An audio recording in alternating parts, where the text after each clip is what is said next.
पण ठीक आहे, आता मतदान होईल, पण हे विक्रमी मतदान नक्की होईल ह्याच्याबद्दल माझ्या मनात तीळ मात्र शंका नाही.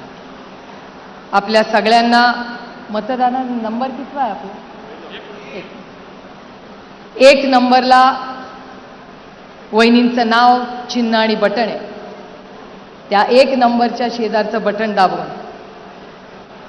दादाला आदरांजली, श्रद्धांजली द्या आणि वहिनींना साथ द्या ही विनंती करायला मी आले. ही दिवस आणि हा वेळ कुठल्याही बहिणीवर येऊ नये. मला आजही तो दिवस आठवतो. मी सकाळी वॉक करत होते. 8:40-45ची ती वेळ होती आणि 5चा मला फोन आला.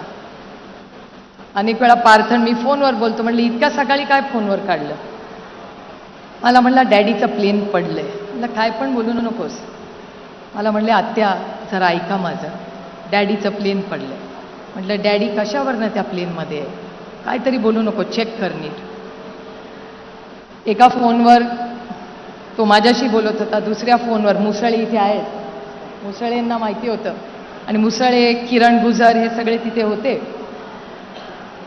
आणि तिथून ते व्हिडिओनी पार्थला दाखवत होती ही घटना झाली. आजही असं डोळे बंद करून गेलं वाटतं की काय तो दिवस होता, काय ती परीक्षा आहे, काय झालं की ही अशी घटना किंवा हा दिवस आपल्यावर आला. आजही मला विश्वास बसत नाही. ते प्लेन बघायची हिंमत मी पण केली नाही. त्या दिवशी हेलिकॉप्टरने मी आणि वहिनी एकत्र आलो. वहिनींना आणि माझ्यात तर हिंमत पण नव्हती. पार्थ म्हणला बघायचंय, म्हणलं मला नाही हिंमत बाबा बघायची. मी डोळे बंद केले तेव्हा, कारण का मला अजूनही अपेक्षा होती की कदाचित त्या विमानात दादा नसेलच आणि असला तर दादा त्याच्यातून चालत बाहेर येईल. आपण कशाला वाईट विचार करायचा. पण झालं ते झालं.